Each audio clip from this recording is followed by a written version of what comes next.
Ven, el camino que buscas comienza aquí. Universidad Mayor. Somos una institución con 28 años de existencia, comprometida con la calidad y excelencia de la educación de nuestro país. Por eso nos sometimos voluntariamente al sistema de acreditación en Estados Unidos y hoy somos la primera universidad de América Latina reacreditada por la Middle States Commission on Higher Education. De igual forma, nuestra universidad ha sido reacreditada en Chile por la Comisión Nacional de Acreditación. Contamos con 3 facultades y 34 carreras en 9 campus en Santiago y 1 en Temuco. Ven a vivir la experiencia mayor. Tenemos todo lo que necesitas: conocimiento, tecnología, deporte, cultura y entretención. Todo lo que buscas para que disfrutes la carrera de tu vida. Universidad Mayor, para espíritus emprendedores.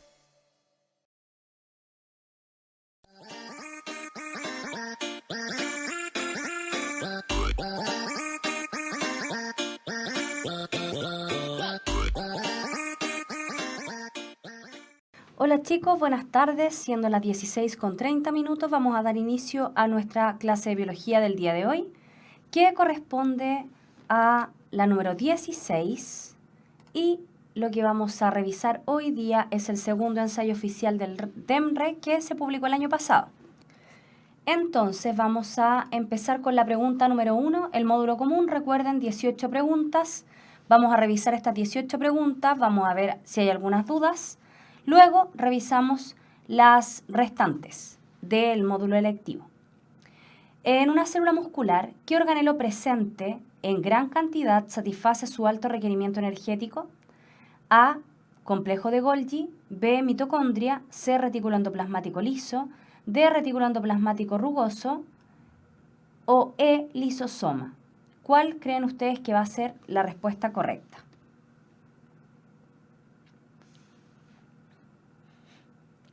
La B me responden prácticamente todos y es la correcta, la letra B. Hoy estamos haciendo uso del consejo que nos dio, no recuerdo quién, en el ensayo anterior, donde yo tengo un papelito con todas las alternativas. Así que van a poder ir contestándolas una por una. La número 2. El esquema muestra un dinucleótido de ARN. Con respecto al esquema, los círculos representan A. Los grupos fosfato, B. Desoxirribosas, C. Sacáridos, D. Bases nitrogenadas o E. Puentes de hidrógeno. ¿Cuál va a ser la correcta?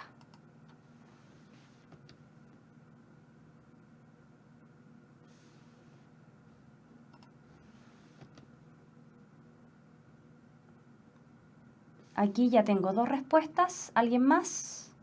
3 respuestas.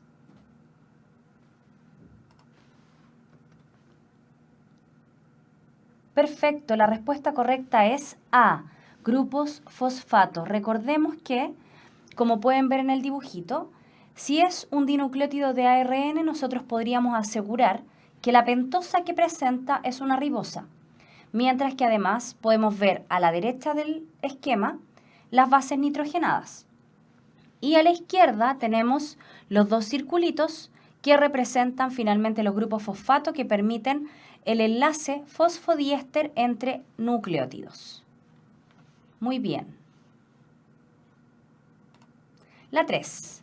¿Cuál de las siguientes figuras corresponde a una célula animal en metafase? Esta está fácil. Está visual, así que es bastante sencillo. ¿Cuál de estas? ¿La A, la B, la C, la D o la E?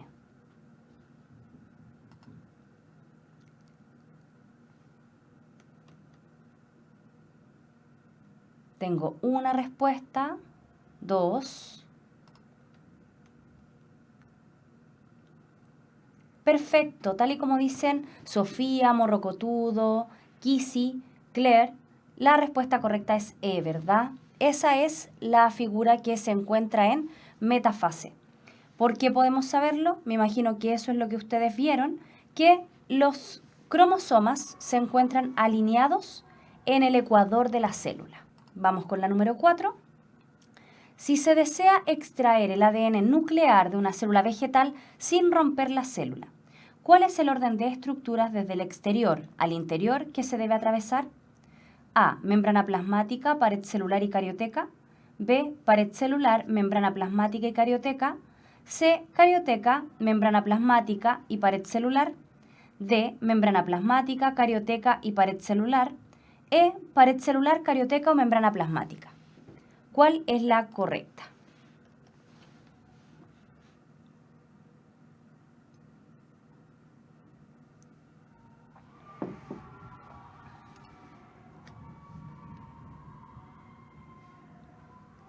En este caso, la respuesta correcta es la B.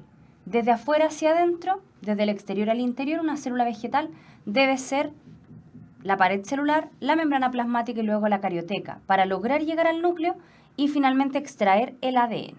Perfecto. 5. El desarrollo del conocimiento científico biológico está marcado por diversos hitos importantes. ¿Cuál de los siguientes hitos sentó las bases para el desarrollo de los otros 4? A. Formulación de las leyes de la herencia. B. Descubrimiento de la vía de secreción de las proteínas. C. Planteamiento del modelo del mosaico fluido. D. Planteamiento de la teoría endosimbiótica. O E. Formulación de la teoría celular. ¿Cuál es la correcta?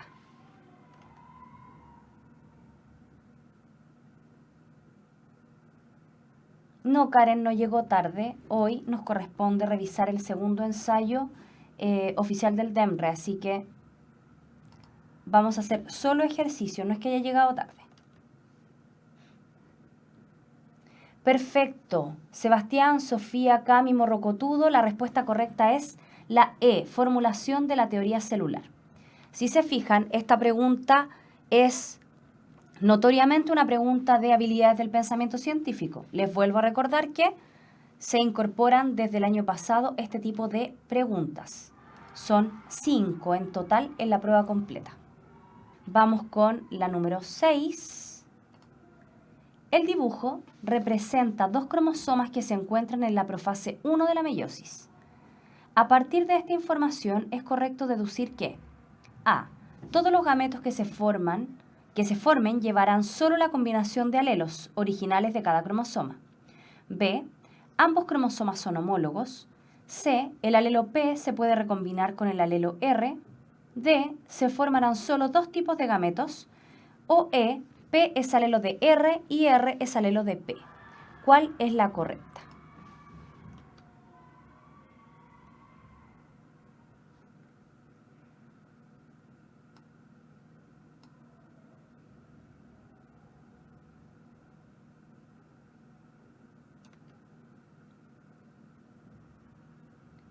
Se cae a cada rato el chat, así que me cuesta ver sus respuestas.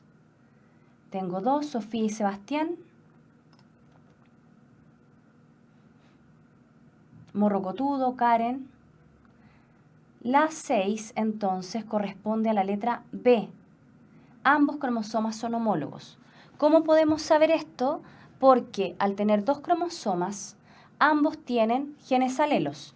P mayúscula es un gen alelo con P minúscula y R mayúscula es alelo con R minúscula. Por lo tanto, lo único que podemos deducir correctamente es que ambos cromosomas son homólogos. Si hablamos de la primera, todos los gametos que se formen llevarán solo la combinación. No es así porque durante la meiosis, cuando esto termine la meiosis, vamos a tener diferentes resultados en 4 células distintas. ¿El alelo P se puede recombinar con el alelo R? No, porque la sinapsis y los quiasmas se van a formar para la recombinación genética o el crossing over, se van a juntar o se van a intercambiar el gen alelo P con el gen alelo P minúscula y las R a su vez, pero no entre ellos. ¿Y se formarán solo 2 tipos de gameto? No, porque se van a formar 4 tipos de gameto posibles. Y P es alelo de R y R es alelo de P. No, porque no se encuentran en el mismo locus del cromosoma. Vamos con la pregunta número 7. En etapas posteriores a la menopausia, las mujeres pierden masa corporal con mayor rapidez en comparación con hombres de edad similar. Como consecuencia de aquello, estas mujeres presentan una mayor incidencia de osteoporosis graves, lo que se debe fundamentalmente a la deficiencia en los niveles de estrógenos. La frase anterior corresponde a una A, conclusión, B, experimento, C, ley, D, teoría e hipótesis. ¿Cuál es la correcta? ¿Cuál es la correcta? ¿Cuántos me contestaron? Tengo a Lina, Karen, Sofía. Sofía, con seguridad. Kisi, morrocotudo. La respuesta correcta es la A, es una conclusión. No puede ser una hipótesis porque debería estar planteada de otra manera, como hipótesis, y respondiendo a una pregunta. En este caso no estamos leyendo en ninguna parte una pregunta de investigación. Se está diciendo a qué se debe un evento. Y el evento es que hay una mayor incidencia de osteoporosis graves en las mujeres. Y la conclusión de esto corresponde a que es por una deficiencia en los niveles de estrógeno. No corresponde a una ley porque tendría que ser así en todas las mujeres y no todas las mujeres sufren de osteoporosis. Podría ser una teoría, pero tampoco porque debemos tener mayor evidencia, aunque no sea observable. No es un experimento porque aquí no se experimentó con nadie. Y además, como ya dije, no corresponde a una hipótesis porque falta la pregunta de investigación. Por lo tanto, la 7 es A, una conclusión. 8. Si una hembra de mamífero desarrolla un tumor en la adenohipófisis, podría presentar alteración de la 1. Actividad ovulatoria. 2. Secreción de estrógenos. 3. Producción de folículos primarios. ¿Es o son correctas solo 1, solo 2, solo 3, solo 1 y 2 o solo 2 y 3? ¿Cuál creen ustedes que va a ser la respuesta correcta? ¿Y 2? ¿Alguien más para desempatar? Nico nos ayudó a desempatar. La respuesta correcta es D, 1 y 2. La actividad ovulatoria se ve influenciada producto de una falta de secreción de LH y FSH en la adenohipófisis, que es lo que podría provocar un tumor. Y además la secreción de estrógeno, porque está directamente relacionada. Los estrógenos se producen cuando se envía LH y FSH al ovario. Los folículos primarios, para los que me dijeron que contestarían E, 2 y 3, los folículos primarios ya vienen dentro del ovario cuando la mujer nace y la adenohipófisis se activa al empezar la pubertad. Por lo tanto, la respuesta correcta es D, solo 1 y 2. Vamos con la pregunta 9. ¿Qué método anticonceptivo evita la ovulación? A, el condón, B, el diafragma, C, ligadura de trompas, D, té de cobre, E, pastillas anticonceptivas combinadas. ¿Cuál creen ustedes en este caso que va a ser la correcta? La respuesta correcta, como me dicen todos, es la E, pastillas anticonceptivas combinadas. Recuerden que la semana pasada nosotros vimos todo lo que tenía que ver con los métodos anticonceptivos. Y el condón y el diafragma correspondían a métodos de barrera, por lo tanto no impiden la ovulación. La ligadura de trompas tampoco, lo que impide es la unión entre el ovocito y el espermatozoide. La té de cobre cambia el pH del útero, por lo tanto tampoco tiene que ver con las hormonas. Las únicas que sí tienen que ver con las hormonas son las pastillas anticonceptivas combinadas o la píldora. 10. El siguiente gráfico muestra las oscilaciones que tiene la glicemia de una persona durante el transcurso de un día. ¿Sí? Fíjense bien. Glicemia, eje Y, eje X, tiempo. Tenemos 3 secciones, la 1, la 2 y la 3. En relación al gráfico, ¿cuál de las siguientes opciones es correcta? A. Valores de glicemia entre 150 y 200 miligramos por decilitro son incompatibles con la vida. B. El glucagón contribuye a llevar la glicemia desde el rango 1 al 3. C. La hormona responsable de llevar la glicemia desde el rango 2 al rango 3 es el glucagón. D. La insulina es la hormona responsable de llevar la glicemia desde el rango 1 al 2. E. La insulina ayuda a liberar glucosa almacenada en el hígado para llevar la glicemia del rango 2 al 3. ¿Cuál creen ustedes que va a ser correcta?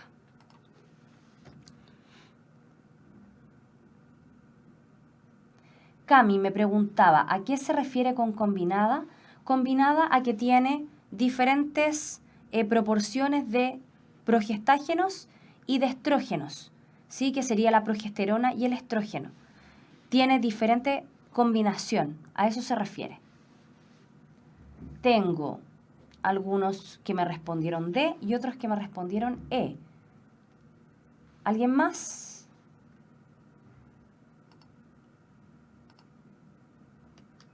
Que tenga una respuesta diferente o alguna para reafirmar las que ya tenemos aquí.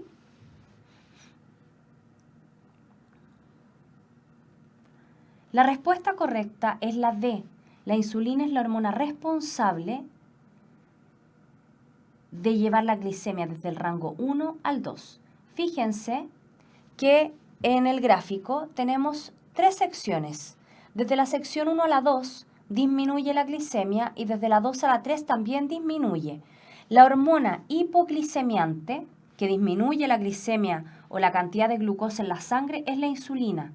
Por lo tanto, para pasar del rango 1 al rango 2, debe estar activada esta insulina.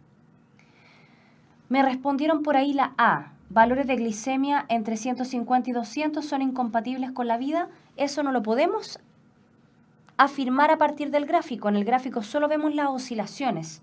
No estamos viendo una tabla donde nos diga cuántas personas mueren debido a una glicemia sobre los 150 miligramos. En la B, el glucagón contribuye a llevar la glicemia desde el rango 1 al 3, no porque el glucagón es hiperglicemiante, por lo tanto aumenta la glicemia. Podríamos decir que del 3 al 2 participa el glucagón, del 2 al 1 también participaría el glucagón, pero no al revés. C, la hormona responsable de llevar la glicemia desde el rango 2 al 3, ¿es el glucagón? No, tampoco, porque ocurre lo mismo que en la B. La E, la insulina ayuda a liberar glucosa almacenada en el hígado para llevar la glicemia del rango 2 al 3, no, porque esa es la función del glucagón, no de la insulina. Queda claro, ¿cierto? La insulina es hipoglicemiante, el glucagón es hiperglicemiante.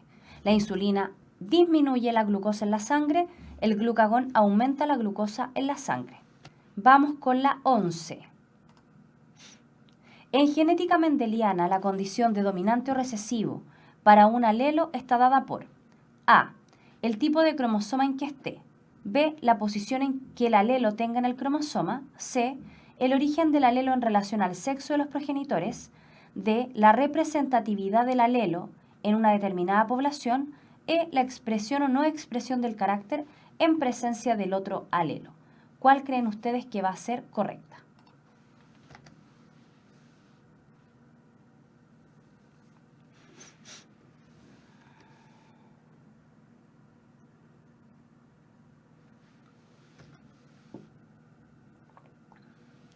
Como me responden muchos, René, Morrocotudo, Diana, Sebastián, Karen, la respuesta correcta es la E, la expresión o no expresión del carácter en presencia de otro alelo. Esa es la respuesta correcta. 12.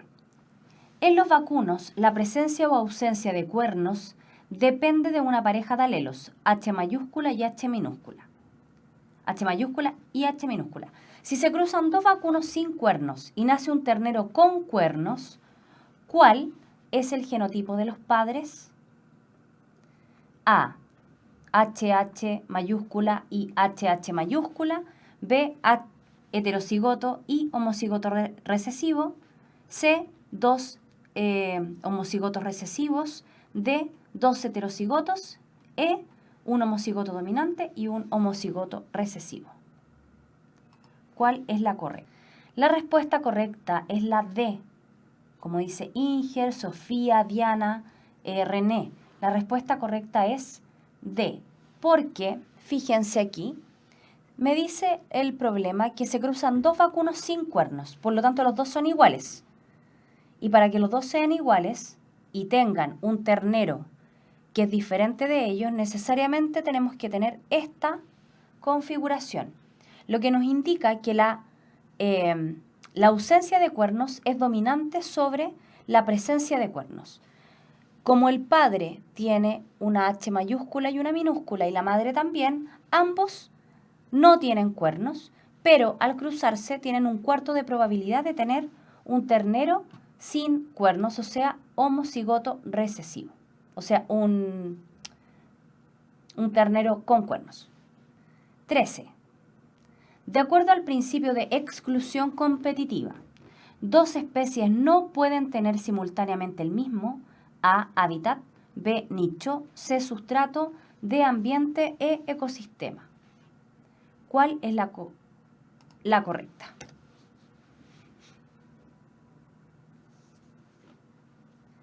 Karen, pensé que la ausencia era recesivo. La verdad es que podríamos pensarlo de esa manera, pero hay que leer el problema. En ninguna parte nos decía cuál era el dominante y cuál era el recesivo.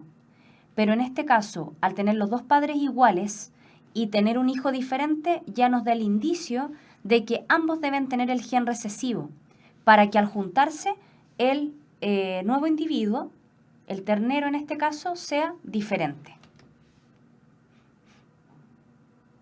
Perfecto. La respuesta correcta de la 13 es B, nicho.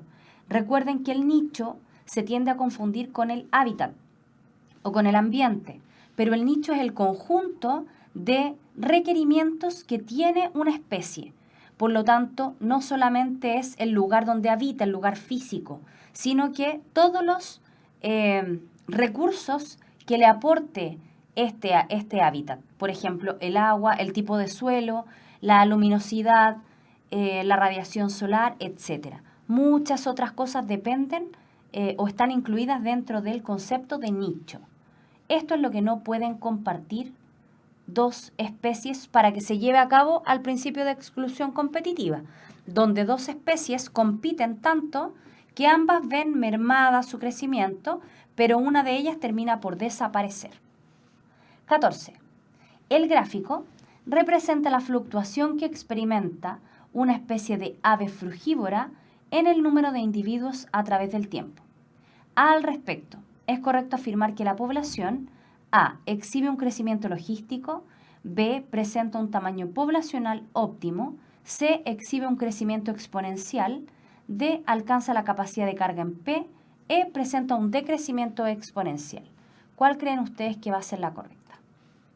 Brian, ¿qué es frugívora? Frugívora es que se alimenta de frutas.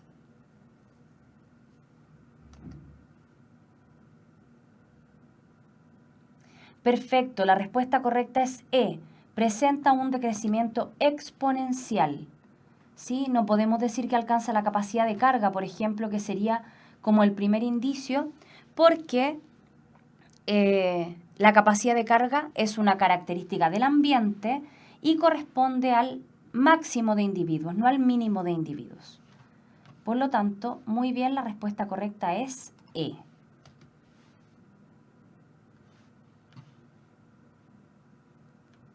P representa, como me pregunta Lina, P representa el punto en el cual se alcanza el equilibrio entre las muertes y los nacimientos, que podría ser confundido con la capacidad de carga, pero la capacidad de carga es el máximo de individuos. 15. Para escapar de sus depredadores en los océanos, los crustáceos se refugian en el interior de las esponjas, las que no se ven perjudicadas ni beneficiadas con esta estrategia. De acuerdo a esta información, ¿qué tipo de interacción se establece entre el crustáceo y la esponja? A, simbiosis; B, comensalismo; C, mutualismo; D, amensalismo; E, parasitismo. ¿Cuál creen ustedes que va a ser la correcta? Andrea me pregunta, ¿qué es fluctuación? Fluctuación es el cambio, la modificación. Aquí tengo varios que me contestan y me están contestando todos distintos, así que necesito más gente.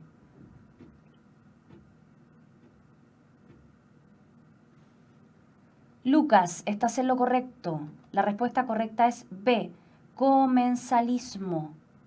No es A, porque la simbiosis es en realidad una relación en conjunto, donde podemos encontrar el mutualismo y también el parasitismo. ¿Sí? Simbiosis significa vivir juntos.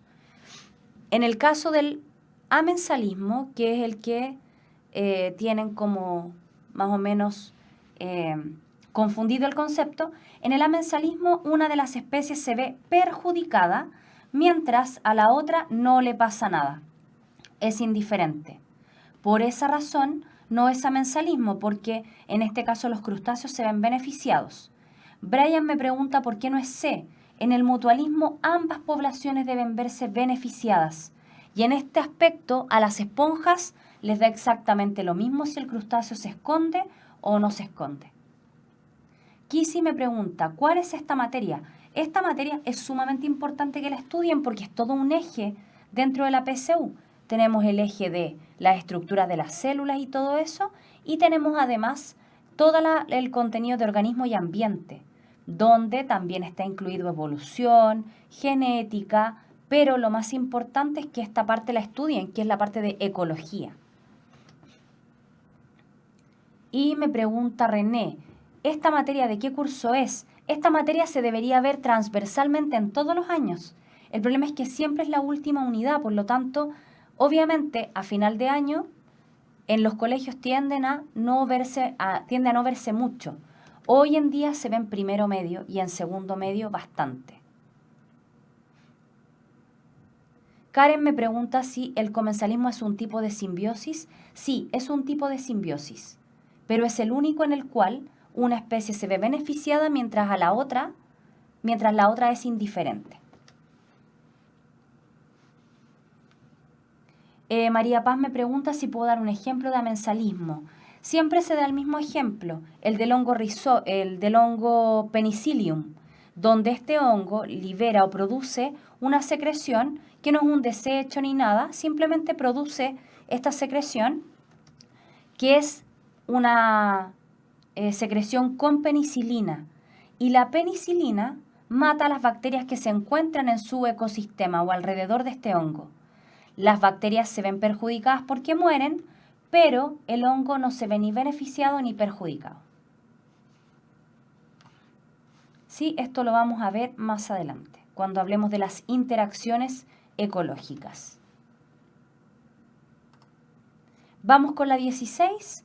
En una cadena trófica es correcto afirmar que entre los organismos del tercer nivel trófico se puede encontrar A, bacterias, B, vegetales, C, herbívoros, D, carnívoros, E, descomponedores. ¿Cuál creen ustedes que va a ser la correcta?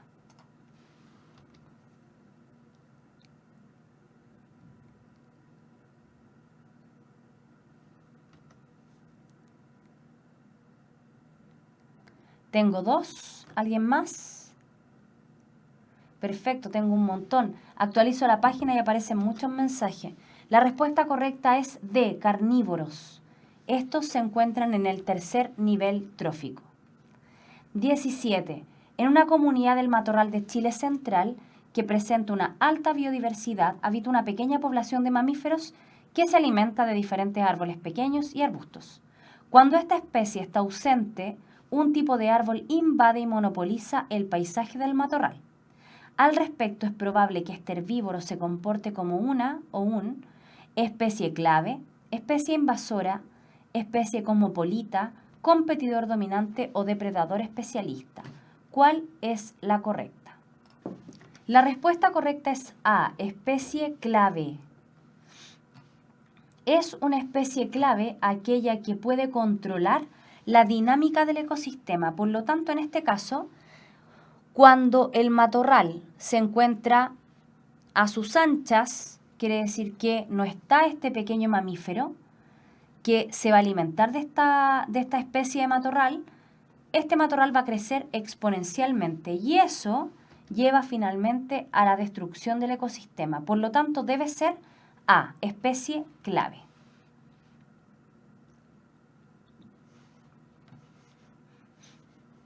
No es una especie invasora porque si no, su falta mejoraría el ecosistema. No es un competidor dominante porque aquí no vemos que compita con nadie por el alimento. Y tampoco es un depredador especialista porque dice que se alimenta de diferentes árboles y pequeños arbustos. 18. Si se coloca una planta en un ambiente controlado y solo se disminuye la concentración de dióxido de carbono disponible, ¿qué proceso vinculado con la fotosíntesis se verá directamente afectado? A, la síntesis de clorofila, B, la hidrólisis del agua, C, la síntesis de ATP, D, la síntesis de NADPH, E, la síntesis de glucosa. ¿Cuál es la correcta?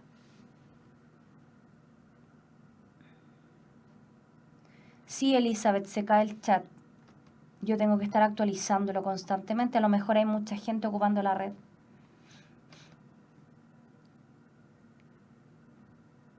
Perfecto, como me responde Brian, Morrocotudo, Daniela, Claudio, la respuesta correcta es E, la síntesis de glucosa.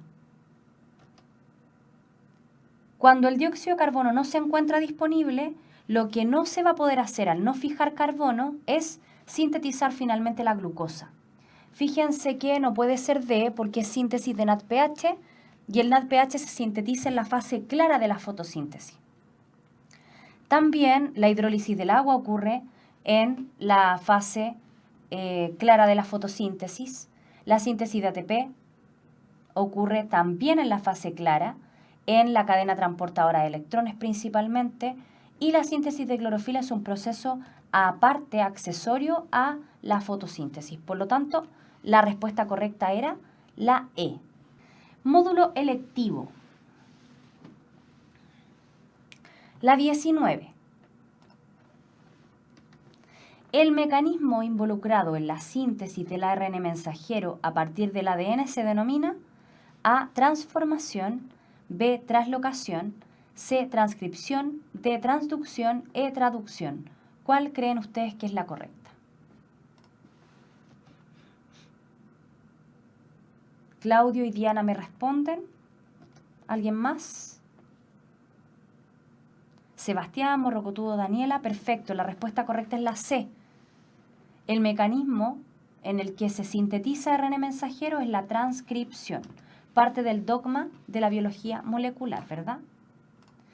20. El esquema siguiente representa la secuencia de eventos que permiten la liberación de las partículas de una célula. Fíjense en el esquemita. Con respecto al esquema, es correcto afirmar que este proceso es A, transporte activo, B, diálisis, C, difusión facilitada, D, exocitosis, E, osmosis. ¿Cuál creen ustedes que va a ser la respuesta correcta? Varios me responden, la respuesta correcta es la D, exocitosis, ¿cierto? Porque se observa cómo desde el 1 hasta el 3 se libera esta vesícula, esta vacuola, y elimina las sustancias que se encuentran en su interior hacia el exterior. La 21. La producción de vegetales genéticamente modificados permite obtener 1. Plantas resistentes a las plagas, 2. Plantas tolerantes a los herbicidas, 3. Alimentos enriquecidos en algún nutriente. ¿Cuál es la correcta? Solo 1, solo 2, solo 1 y 2, solo 2 y 3, 1, 2 y 3. Como me responde la mayoría, la respuesta correcta es E, 1, 2 y 3. ¿Sí? Variar genéticamente los vegetales puede permitir una mejor resistencia a las plagas, una tolerancia también a los herbicidas y también se pueden enriquecer en algún nutriente. Perfecto, súper bien. 22. En un organismo eucarionte, la estructura de un gen consta de exones e intrones. Al respecto, es correcto afirmar que la proteína sintetizada por este gen, 1. Es codificada solo por los exones, 2. Es codificada por exones e intrones, 3. Tiene menos aminoácidos que tripletes del ARN transcrito originalmente. ¿Cuál es la correcta? ¿Solo 1, solo 2, solo 3, 1 y 3 o 2 y 3?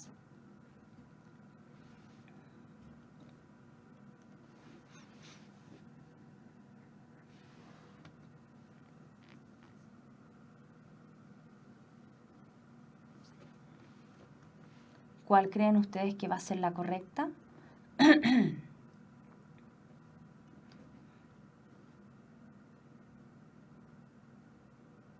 Perfecto, la respuesta correcta es 1 y 3, o sea, la D. Es codificada solo por exones y además tiene menos aminoácidos que tripletes del ARN transcrito, ¿verdad? Porque, si lo piensan, se deben sacar los intrones en el proceso de corte y empalme. Se retiran los intrones, quedan solo los exones.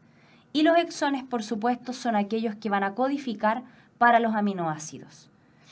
Por lo tanto, tiene menos tripletes y además está codificada solo por exones. La correcta era la D. 23. La figura corresponde a una simplificación del modelo de ADN propuesto por Watson y Crick en 1953. Al respecto, es correcto afirmar que la importancia de este modelo radica en que 1. Facilitó la comprensión de la estructura del material genético. 2. Permitió explicar algunos fenómenos o situaciones problemas relacionadas con el material genético. 3. Permitió observar la estructura del material genético tal cual es. ¿Cuál es la correcta? ¿Solo 1, solo 3, solo 1 y 2, solo 2 y 3, solo 1, 2 y 3?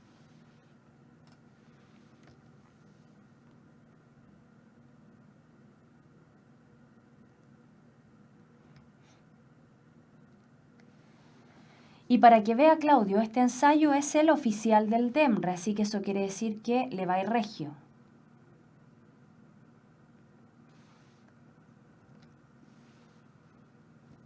La respuesta correcta sí es la C, solo 1 y 2, porque no permite, como es un modelo, no permite observar la estructura del ADN o del material genético tal cual es. Recuerden que un modelo simplifica toda la estructura para poder entenderla. Por lo tanto, en este caso es 1, facilita la comprensión de la estructura y 2, permite explicar algunos fenómenos. La respuesta correcta es D. En realidad, C, 1 y 2. 24. El gráfico muestra el curso de una reacción catalizada por una enzima y la misma reacción sin el catalizador. ¿Qué número indica correctamente la energía de activación de la reacción no catalizada? A1, B2, C3, D4, E5. Esta está un poco más compleja. Gerardo, terminamos en la pregunta 18 con la parte del común. La respuesta correcta es la C, el número 3. Fíjense que la reacción no catalizada corresponde a la línea continua, ¿cierto? Necesita una mayor energía de activación para que se desencadene la reacción química, mientras que la línea punteada corresponde a la reacción con catalizador, o sea, con enzima. Nos pregunta cuál es el número de la energía de activación. En la reacción no catalizada, por lo tanto, tenemos que mirar la línea continua, y esa corresponde al 3. El 1 es la diferencia entre la energía de activación que requiere una reacción con catalizador y una sin catalizador, mientras que la 2 corresponde a la energía de activación que necesita una reacción sin catalizador. El 4 es la energía total de una reacción con catalizador y la 5 es sin catalizador. Pero la energía de activación requerida por la reacción sin catalizar es el número 3, o sea, C. 25. Un investigador analizó una muestra de ADN bacteriano y estableció que el 24% de los nucleótidos correspondía a timina. ¿Cuál es el porcentaje de citosina presente en la muestra de ADN analizada? A, 24%, B, 48%, C, 76%, D, 52%, E, 26%. Tal y como lo dicen, la respuesta correcta es la E, 26%. Nos está preguntando por el porcentaje de citosina presente. ¿Sí? Lo que significa que si tengo timina en un 24%, voy a tener adenina también en un 24%. Pero citosina y guanina corresponden al otro porcentaje para completar el 100%. ¿Se entiende?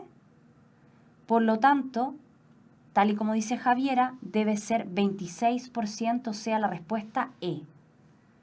No A, que es 24. 24% vamos a tener de adenina. Pero recuerden que timina y adenina están en el mismo porcentaje y citosina y guanina en el mismo porcentaje. Y si sumamos estos dos porcentajes, estos cuatro en realidad, deberíamos tener el 100%. La respuesta correcta es E. Vamos con la 26. Si una población celular en G2 se le agrega un inhibidor de la síntesis de ADN, ocurre que A. La población celular continúa hacia el período M. B. La población celular no inicia el proceso mitótico. C. Algunas células se duplican y otras no. D. Las células resultantes son haploides. E. G2 se hace más largo. ¿Cuál creen ustedes que va a ser correcta? Ya, llevo 2, 3. ¿Alguien más? Perfecto, la respuesta correcta es la A. La población celular continúa hacia el período M. Esto porque si inhibimos la síntesis de ADN, esto tendría algún sentido si inhibimos en la fase S, ¿verdad? Porque la fase S de la interfase corresponde a aquella donde se duplica el material genético. Si ya pasamos por la fase S, no tiene ninguna implicancia que se inhiba la síntesis de ADN. Por lo tanto, era la A la correcta. 27. El gráfico muestra el flujo de entrada de una molécula Q en función del gasto de ATP en condiciones normales, N, y después de la inhibición de la respiración mitocondrial, I. Del gráfico se infiere correctamente que A bajas concentraciones intracelulares de ATP, el transporte de Q está en equilibrio. B. La inhibición mitocondrial solo tiene efectos a bajos flujos de Q. C. La entrada de Q requiere del metabolismo energético mitocondrial. D. La salida de Q es directamente proporcional al consumo de ATP. E. La molécula Q corresponde a la glucosa. ¿Cuál es la correcta? Diana, con seguridad. La respuesta correcta es C. La entrada de Q requiere del metabolismo energético mitocondrial. ¿Sí? Porque nos dicen que se inhibe la respiración mitocondrial y observamos en el gráfico cómo desciende el flujo de Q. Por lo tanto, la entrada de Q requiere del metabolismo energético mitocondrial. Eso quiere decir, o podríamos seguir infiriendo o deduciendo, que corresponde a un transporte de tipo activo. 28. La capacidad de sentir el sabor de las comidas se debe a un proceso complejo que comienza con la captación de estímulos por A. Los varoreceptores, B. Los fotorreceptores, C. Los termorreceptores, D. Los quimioreceptores, E. Los mecanoreceptores. ¿Cuál es la correcta? ¿Alguien más? Tengo 2. Ahí tengo varios. La respuesta correcta es D. Quimioreceptores. ¿Sí? Recordemos que el sabor detecta sustancias químicas, por lo tanto son los quimioreceptores que se encuentran en la lengua. 30. ¿Cuál o cuáles de los siguientes eventos es o son respuestas fisiológicas ante situaciones de peligro o riesgo real? 1. Aumento de la frecuencia cardíaca. 2. Vasodilatación muscular esquelética. 3. Dilatación pupilar. A, solo 1, B, solo 2, C, solo 3, D, 2 y 3, E, 1, 2 y 3. ¿Cuál va a ser la respuesta correcta? Tal y como dice Lucas, la respuesta correcta es E, todas. Aumento de la frecuencia respiratoria, aumento de la frecuencia cardíaca, vasodilatación muscular esquelética y además dilatación pupilar. Son todas. Es la respuesta frente al estrés, o en realidad es la respuesta que se lleva a cabo con el estrés agudo. Adrenalina, noradrenalina, por ejemplo, todo eso provoca todo lo que vemos ahí, el sistema nervioso parasimpático.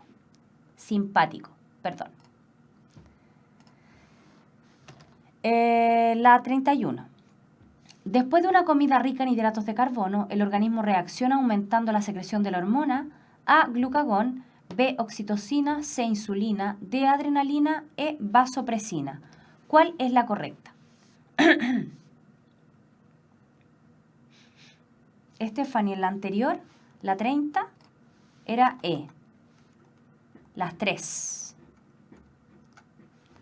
En la 31, ¿cuál es la respuesta correcta?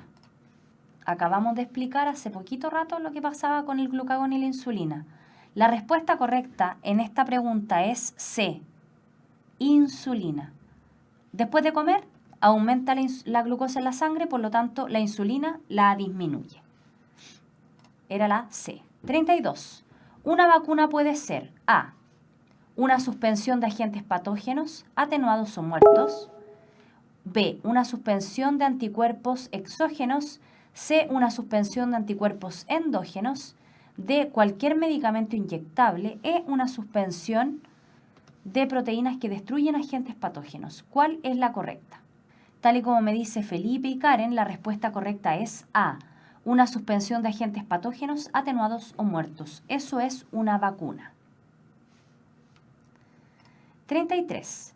El asma ocurre cuando el tejido muscular liso en los bronquiolos se vuelve hiperexcitable, aumentando la producción de moco, a menudo debido a una alergia o a una sustancia inhalada, como polvo o polen. Se contrae, durante un ataque de asma, el músculo liso de los bronquiolos se contrae, reduciendo el diámetro de las vías de aire y provocando que el afectado tenga que hacer un esfuerzo para poder respirar. Esta información permite A, explicar la causalidad del asma en los fumadores, B, explicar los fenómenos que ocurren en un episodio de asma, C, aplicar un fármaco en un paciente asmático, D, extender el efecto de la inmunización en pacientes asmáticos, E, explicarle a un asmático por qué no debe ejercitarse. ¿Cuál es la correcta? Perfecto. La respuesta correcta es B, explicar los fenómenos que ocurren en un episodio de asma. No sirve para nada más esta información, ¿cierto? No sirve para ver la causalidad en los fumadores, tampoco para aplicar ningún fármaco, porque eso lo tiene que hacer solo un especialista. La inmunización tampoco. Y explicarle a un asmático por qué no debe ejercitarse, no, porque en ninguna parte nos dice que un asmático no debe ejercitarse. 34. Con respecto a la infección por VIH, uno de los impedimentos para la obtención de una vacuna ha sido que A, no es posible probar la vacuna en humanos, B, el virus no posee información codificante para proteínas propias, C, no se ha podido contar con una cantidad de virus suficiente, D, el material genético del VIH experimenta mutaciones frecuentes, E, trabajar con el VIH implica un riesgo muy alto para los investigadores. ¿Cuál creen ustedes que es la respuesta correcta? Tal y como me responden, la respuesta correcta es D. El material genético del VIH experimenta mutaciones frecuentes. Por lo tanto, cuando logran hacer una vacuna, ya no es el mismo VIH. 35. La floricina es una molécula que disminuye la absorción de glucosa bloqueando los transportadores para esta molécula en el intestino delgado. Si se administra esta droga a un animal experimental, ¿cuál o cuáles de los siguientes cambios ocurrirá? 1. Aumento de la concentración de insulina sanguínea. 2. Aumento de la gluconeogénesis. 3. Aumento de la glucogenólisis. A. Solo 1. B. Solo 2. C. Solo 3. D. Solo 1 y 2. E. Solo 2 y 3. ¿Cuál creen ustedes que va a ser la respuesta correcta? La respuesta correcta en esta pregunta es la E, como me responde Sebastián, como me responde Diana. Son todas. Sí, pensemos, nos dice que la floricina es una molécula que disminuye la absorción de glucosa. Por lo tanto, si se administra en un animal experimental, lo que se va a provocar es que va a aumentar la concentración de insulina sanguínea, aumento de la gluconeogénesis y además va a aumentar la glucogenólisis. Va a aumentar, por ejemplo, la gluconeogénesis, o sea, se va a fabricar glucosa a partir del glucógeno, pero al mismo tiempo, como va a aumentar la insulina sanguínea, producto de este aumento de glucosa en la sangre, se va a provocar una glucogenólisis donde se va a romper el glucógeno y en la gluconeogénesis se va a fabricar glucógeno. Se va a hacer como un círculo vicioso. Esto de que se caiga la página me desconcentra. La respuesta correcta era la E. Solo 2 y 3. La E, 2 y 3. Aumento de la gluconeogénesis y además glucogenólisis. La 36. Para ver si podemos hacer algo, porque se cae todo el rato este chat.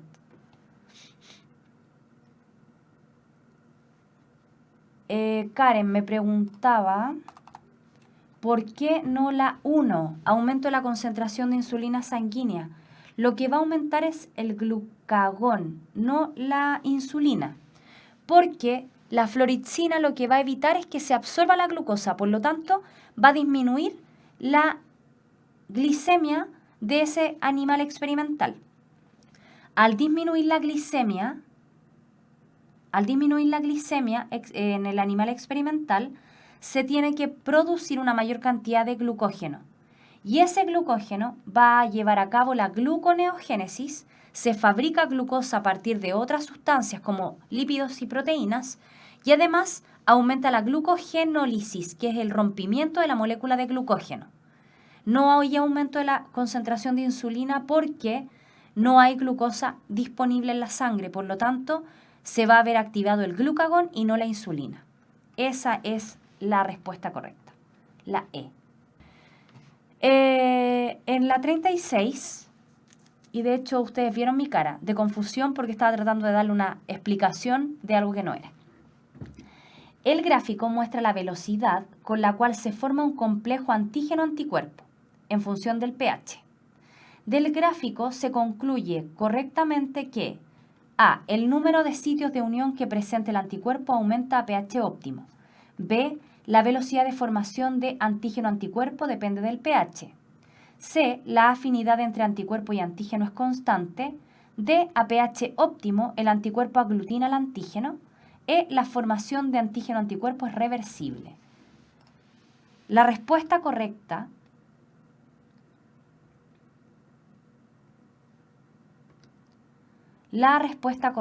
a esta pregunta, para que lo vean mejor después, porque a mí se me cae el chat y ya no veo las preguntas, ni sus respuestas.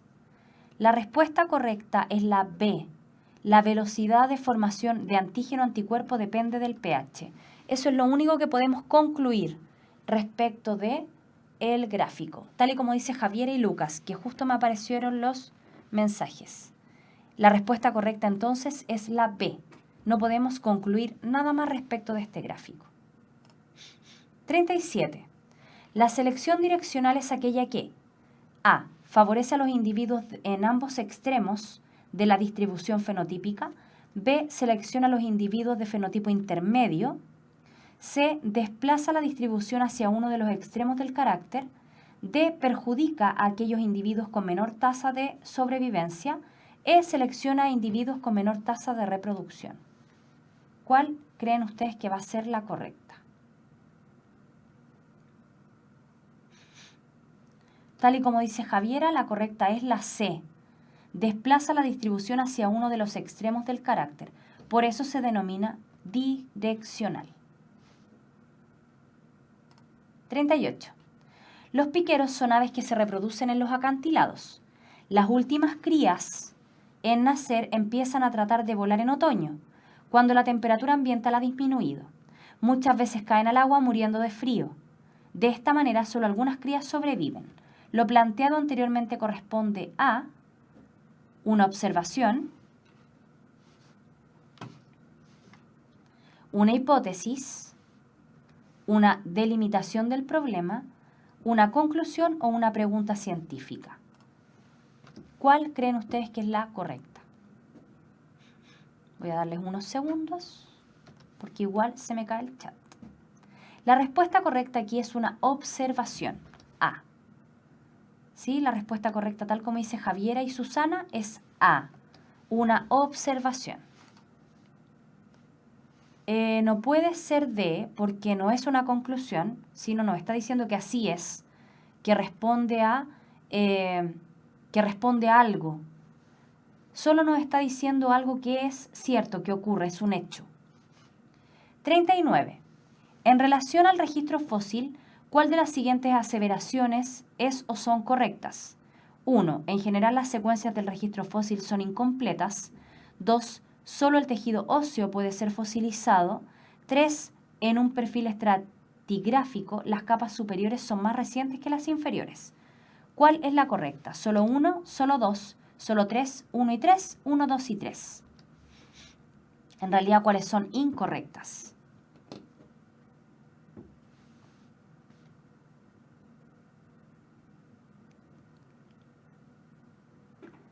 La respuesta de esta pregunta es la letra B, tal y como dice Lucas. La única que es incorrecta es que solo el tejido óseo se puede fosilizar. Recuerden que existen diferentes tipos de fósiles. Por lo tanto, no solamente a través de el petrificado vamos a obtener fósiles, también podemos tener huellas. 40. Desde un punto de vista evolutivo, el brazo de un mono, la pata delantera de un gato, la aleta de una ballena y el ala de un murciélago son consideradas A. Convergencia evolutiva, B. Estructuras homólogas, C. Homoplasias, D. Paralelismo evolutivo, E. Heterocronías. ¿Cuál de estas es correcta?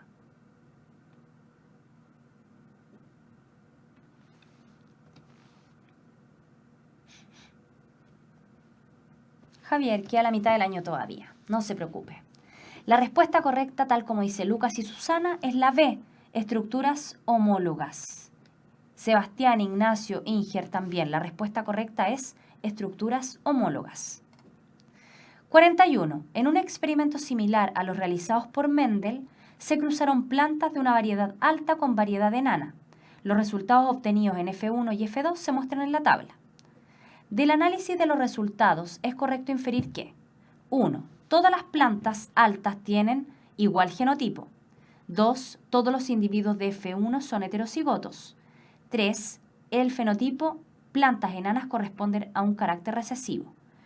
¿Cuál es la correcta? Solo 1, solo 2, solo 3, 1 y 3, 2 y 3. La 41 es E, tal y como dice Lucas, solo 2 y 3. 2. Todos los individuos de F1 son heterocigotos, ¿cierto? Porque se cruzan dos plantas de variedades distintas que son puras. Por lo tanto, todos son heterocigotos en F1 y F2 demuestra que enanas son aquellas recesivas. 42.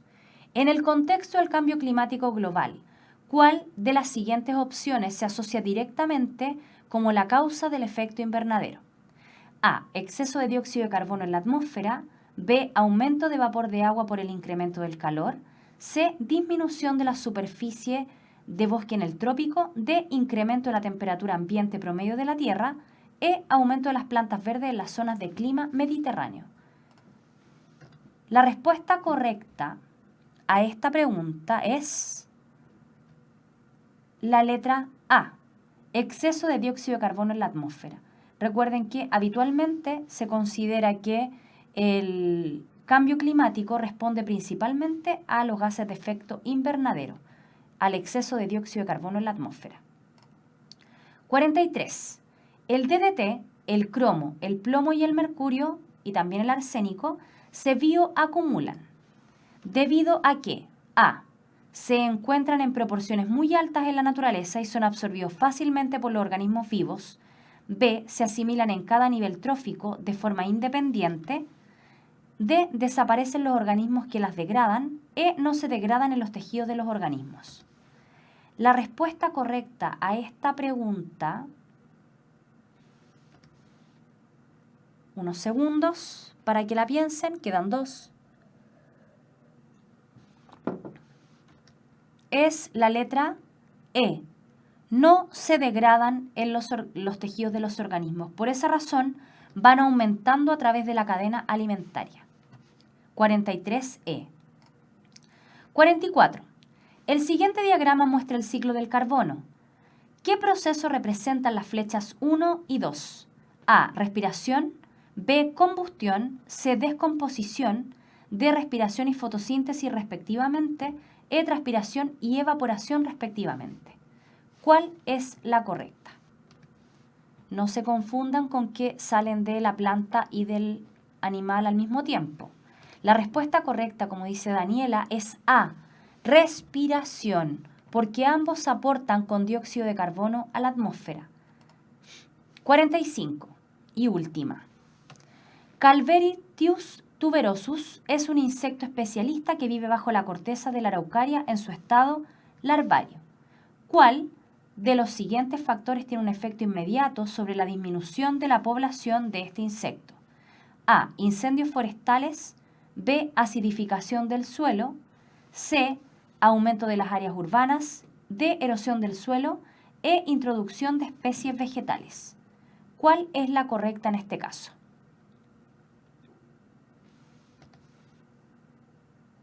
Espero al menos una respuesta.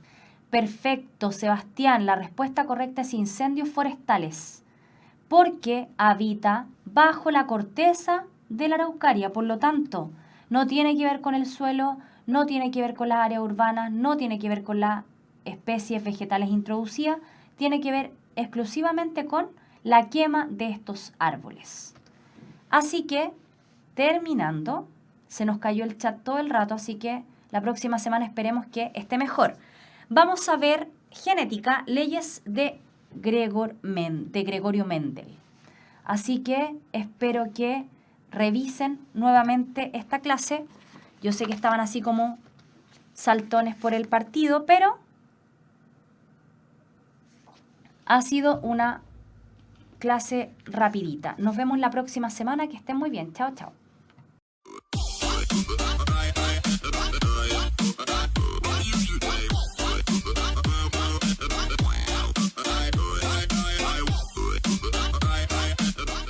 Ven, el camino que buscas comienza aquí. Universidad Mayor. Somos una institución con 28 años de existencia, comprometida con la calidad y excelencia de la educación de nuestro país. Por eso nos sometimos voluntariamente al sistema de acreditación en Estados Unidos y hoy somos la primera universidad de América Latina reacreditada por la Middle States Commission on Higher Education. De igual forma, nuestra universidad ha sido reacreditada en Chile por la Comisión Nacional de Acreditación. Contamos con 3 facultades y 34 carreras en 9 campus en Santiago y 1 en Temuco. Ven a vivir la experiencia mayor. Tenemos todo lo que necesitas: conocimiento, tecnología, deporte, cultura y entretención. Todo lo que buscas para que disfrutes la carrera de tu vida. Universidad Mayor, para espíritus emprendedores.